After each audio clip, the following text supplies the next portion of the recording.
કલ્પના કરો, હાડ થીજવી દેતી ઠંડી, ભયાનક સુનકાર અને સામે હિમાલયનો જીવલેણ બરફ, અને આ બર્ફીલા તોફાન વચ્ચે આગળ વધી રહ્યો છે એક સાવ નાનો એકલો બાળક.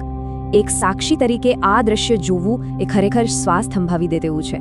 આ કોઈ વાર્તા નથી, પણ એક એવી અકલ્પનીય ઐતિહાસિક હકીકત છે જે અસ્તિત્વ અને સંઘર્ષની એક અત્યંત રોમાંચક સફરનો આરંભ કરે છે. મૂળ સ્ત્રોતો પર આધારિત આપણા આજના આ ઐતિહાસિક અભ્યાસમાં આપણે એક એવી સફરના સાક્ષી બનવાના છીએ જે માત્ર ઇતિહાસના પાને જડાયેલી કોઈ ઘટના નથી. આ એક અદ્ભુત ગાથા છે, માનવીય અસ્તિત્વ ટકાવી રાખવાની, અગમ્ય રહસ્યોની અને અત્યંત ગહન તપસ્યાની. નીલકંઠ વર્ણીની આ 7 વર્ષની મહાયાત્રા માનવીય ક્ષમતાના તમામ સીમાડાઓને તોડી નાખે છે. ચાલો સૌથી પહેલા આ યાત્રાના સૌથી ભયાનક અને રહસ્યમય તબક્કાની વાત કરીએ, હિમાલયની કઠોર પરીક્ષા.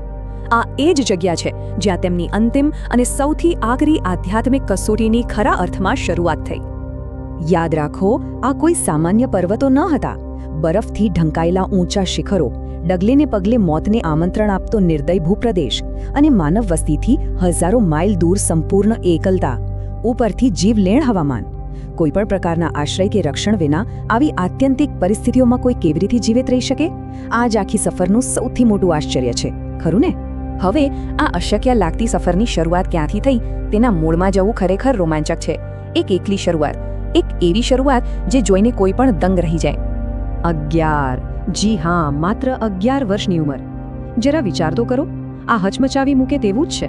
આટલી નાની ઉંમરે જ્યારે મોટાભાગના બાળકો પોતાના ઘરના સુરક્ષિત વાતાવરણમાં રમતા હોય છે, ત્યારે આ બાળકે પોતાનું ઘર, પરિવાર અને તમામ પ્રકારની સુરક્ષા હંમેશા માટે પાછળ છોડી દીધી હતી. અને આ યાત્રા કેટલો સમય ચાલી?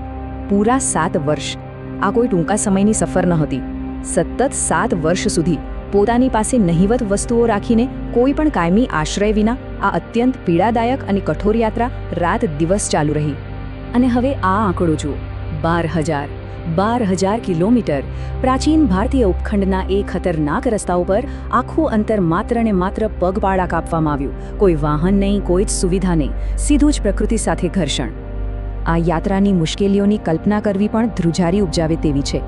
ગાઢ જંગલોમાં કોઈ પણ આશ્રય વિના સીધા ખુલ્લા આકાશ નીચે જમીન પર સૂવાનું, અત્યંત જોખમી અને કાંટાવાળા રસ્તાઓ પર માઇલો સુધી ઉઘાડા પગે ચાલવું, દૂરના અજાણ્યા ગામડાઓમાં દિવસો સુધી અસહ્ય ભૂખ અને લાંબા ઉપવાસ સહન કરવા. એક નાજુક માનવ શરીર અને નિર્દય કુદરત વચ્ચેનો આ કેવો અદ્ભુત અને ભયાનક સંઘર્ષ હતો. આ બધું સાંભળીને એક પ્રશ્ન થાય કે આટલી કષ્ટદાયક યાત્રાનો આખરે હેતુ શું હતો? હકીકતમાં આ કોઈ દિશાહીન ભટકવું નહોતું. આ તો અંતિમ સત્ય અને પ્રાચીન શાણપણની એક અત્યંત ઇરાદાપૂર્વકની અને જોખમી શોધ હતી. આધ્યાત્મિક શોધ અને યોગીઓ સાથેની મુલાકાતનો આ એક મહત્વનો દોર હતો. તેમનું અંતિમ લક્ષ્ય એકદમ સ્પષ્ટ હતું, મોક્ષ, એટલે કે દુનિયાવી બંધનોમાંથી અંતિમ મુક્તિ. અને આ જ સાચો આધ્યાત્મિક અર્થ પામવા માટે, આ જ્ઞાન મેળવવા માટે તેમણે ભારતના વિવિધ ધાર્મિક સંપ્રદાયો, ગહન યોગ અને વેદાંતના ઊંડાણમાં ઉતરવાનો દ્રઢ નિર્ણય કર્યો હતો. પોતાના આ લક્ષ્યને પ્રાપ્ત કરવા માટે તેમણે કઠોર તપસ્યા કરતા ઉચ્ચ કોટીના યોગીઓ, પ્રકાંડ વિદ્વાનો અને ભટકતા સંતોની શોધ આદરી. દેશના અંતરિયાળ, જંગલો અને એકદમ અલગ થલગ કેન્દ્રોમાં જઈને તેઓ આ માસ્ટર્સને મળ્યા. આ મુલાકાતો એ કોઈ સામાન્ય વાતચીત ન હતી, પણ તે પ્રાચીન વિદ્યાઓ શીખવા માટેનું એક મોટું પગલું હતું. વિચારવા જેવી વાત એ છે કે તેઓ જ્ઞાનીઓ સાથે કેવા ગહન વિષયો પર ચર્ચા કરતા. આત્માનું રહસ્ય, પરમ સત્ય સ્વરૂપ બ્રહ્મ, ન્યાય, ફરજ એટલે કે ધર્મ અને ભક્તિ તથા વૈરાગ્ય. આત્યંતિક આશ્ચર્ય તો એ વાતનું છે કે એક નાનકડો બાળક આટલા વિશાળ બ્રહ્માંડલક્ષી ખ્યાલોને માત્ર સમજી જ નહોતો રહ્યો, પરંતુ તેમાં અદ્ભુત રીતે નિપુણતા પણ મેળવી રહ્યો હતો. અને આ બધું શક્ય બન્યું એક અત્યંત કઠોર યોગિક શિસ્તમાંથી. ગહેન ધ્યાન, મહિનાઓ સુધી મૌન પાળવું, પ્રાણાયામ દ્વારા શ્વાસ પર એવું નિયંત્રણ જે સામાન્ય માણસ માટે અશક્ય છે, અને આકરી શારીરિક તપસ્યા. અનુયાયીઓ માને છે કે આ જે સમય હતો, આ કઠોર પ્રથાઓ જ હતી જેણે તેમની અસાધારણ અને લગભગ ડરામણી કહી શકાય તેવી આધ્યાત્મિક શક્તિનું ઘડતર કર્યું. આ પ્રવાસ દરમિયાન સ્થાનિક લોકવાયકાઓમાં કેટલીક એવી ઘટનાઓ નોંધાઈ છે જે માનવી ખરેખર અઘરી છે. પરંપરાગત કથાઓ અને શ્રદ્ધાળુઓ એવો દાવો કરે છે કે ભયાનક જંગલી પ્રાણીઓ પણ તેમની આસપાસ આવતા જ શાંત થઈ જતા, અને તેઓ સંપૂર્ણપણે અશક્ય પરિસ્થિતિઓમાં પણ બચી ગયા હતા. ભલે આ વાતો ઐતિહાસિક દ્રષ્ટિએ આપણે ચકાસી ન શકીએ, પણ તે લોકોની ઊંડી શ્રદ્ધા અને આ અગમ્ય યાત્રાના રહસ્યને આજે પણ જીવંત રાખે છે. અને પછી આવે છે આ સફરનો સૌથી મોટો વળાંક, મુશ્કેલીઓ દ્વારા પરિવર્તન.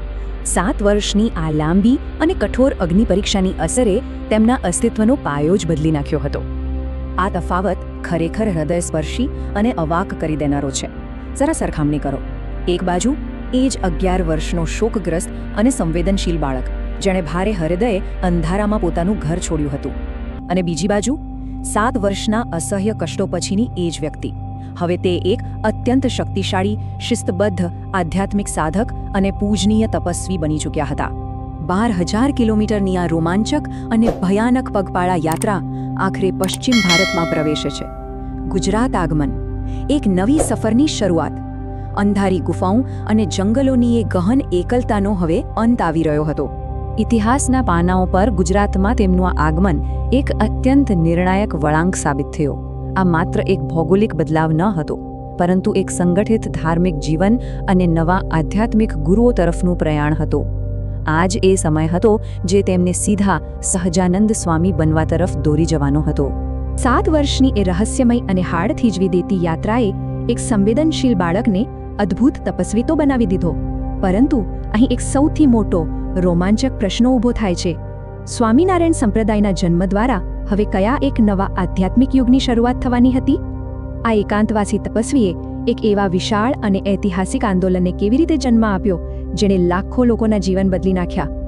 સ્ત્રોતો પર આધારિત આપણા આજના આ ઊંડા અભ્યાસમાં બસ આટલું જ. આ અકલ્પનીય યાત્રા અને તેના પછીના રહસ્યો ખરેખર અચંબિત કરી દે તેવા છે.